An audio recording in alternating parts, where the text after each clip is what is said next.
The sword is one of the most deep-rooted and symbolic weapons in human history. It is not only a tool used on the battlefields. It has also been a symbol of power, honor, justice, and sovereignty, developed by different cultures in different geographies for thousands of years. The sword has changed its form with technological advances, affecting war strategies and even the structure of society. The emergence of the sword is directly related to the ability of people to process metals. During this period, swords were generally made of bronze, an alloy of copper and tin. Bronze swords used in Mesopotamia. Ancient Egypt and Anatolian civilizations were short and wide. The limited durability of bronze limited both the length and the impact power of the swords. However, these weapons provided a great military superiority compared to their periods. The start of the Iron Age from 1200 BC is one of the most important turning points in the history of swords, xiphos, which was used in ancient Greece, came to the fore with its cutting and piercing features. In the Roman Empire, gladius became the main weapon of the legionnaires. Thanks to its short and balanced structure, gladius, which was effective in narrow areas, was a weapon that reflected the disciplined and regular understanding of war in Rome in the same period. Celts and Germanic tribes used longer and cutter-weighted swords, which led to the emergence of different war cultures. The Middle Ages were the period when the sword became not only a weapon, but also a sign of social status. For knights in Europe, the sword became a symbol of honor and loyalty. The ceremonies of wearing the sword had religious and feudal meanings and determined the place of a warrior in society. Advances in steel production during this period led to the creation of double-edged, long and more stable swords. With the development of armor, swords have also evolved. More pointed points were designed for stud, and narrow blades were designed to penetrate between armor. The European long sword has become a versatile weapon that can be used both with one hand and with two hands. In the Eastern world, swords have followed a different development process than the West. Curved swords have become widespread. In the Middle East, Central Asia, and the Far East, the umbrella, sword, and bedbed used in the Islamic world were produced with great mastery in terms of both aesthetics and functionality. In Turkish culture, the sword became the symbol of warfare and state power. The kilish, which was used in the Seljuk and Ottoman periods, gained a reputation as an extremely effective cutting weapon thanks to its curved structure and center of gravity. In the Ottoman Empire, the sword was not only a military tool, but also a political symbol.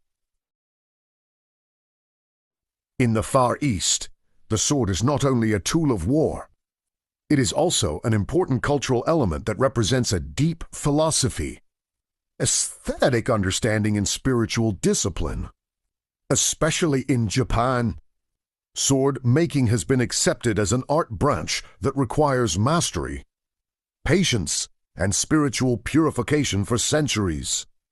In this understanding, the sword was seen as a sacred object that reflects the character and life philosophy of the warrior who carried it.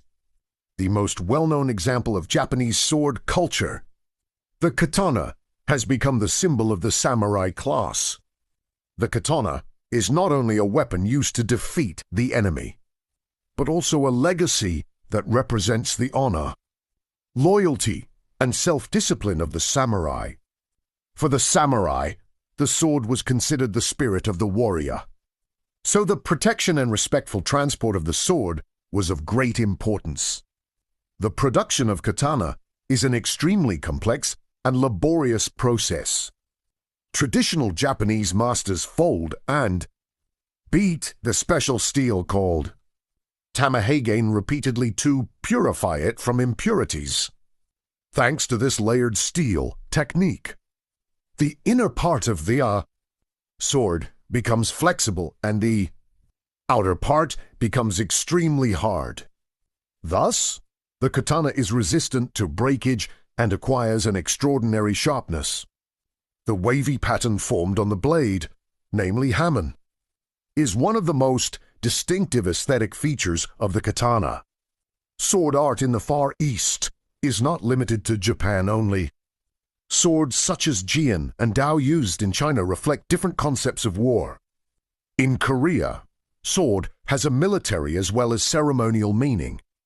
In addition, martial arts such as kendo, iaido, and kenjutsu have made the use of sword a tool of mental discipline and personal development. Today, Far Eastern swords, although withdrawn from the battlefields, continue to live as a strong symbol of aesthetics, discipline, and cultural heritage.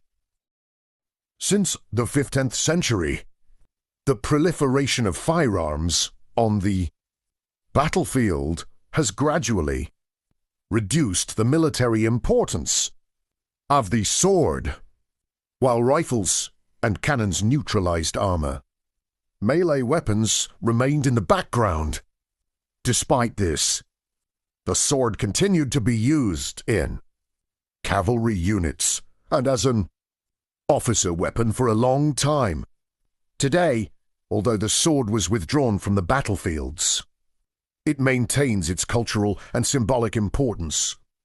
In sports, especially in fencing, sword techniques are kept alive within the framework of modern rules.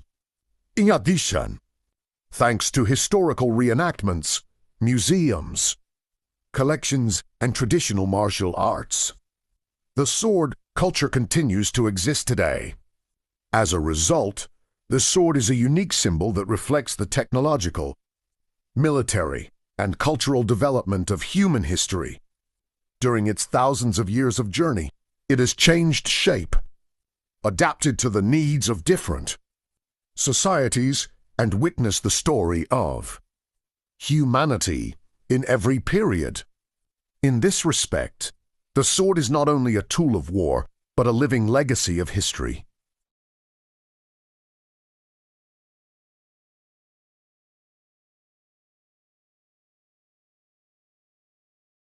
Now, I will tell you about a war that took its place on the dusty shelves of history.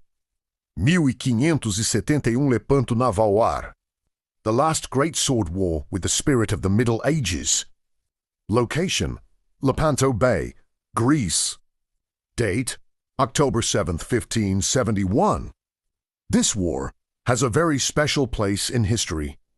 In an age when firearms became widespread, as if they were made with swords, machetes and axes, Ottoman Navy and Crusader Alliance Spain, Venice, Papacy, etc. came face to face. After the collision of ships, soldiers fought with swords on the decks. There were cannons and rifles, but the real deadly battle took place in the near war, with swords and machetes. Armored soldiers fought like gladiators on narrow decks. This battle is considered the last great naval battle, which became the main weapon used as swords. Range. The sword was no longer a symbol of war, but of officer honor and ceremonies. Ottoman soldiers used mattresses and machetes. European soldiers fought with rapier and sword shield.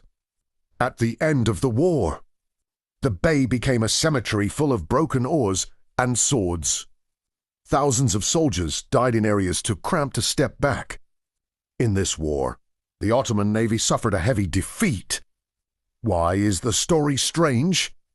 Because, in the middle of the age of gunpowder, There was a warlike antiquity in this respect. Lepanto is like a belated medieval war contrary to the course of history. If you like the video, don't forget to like and subscribe.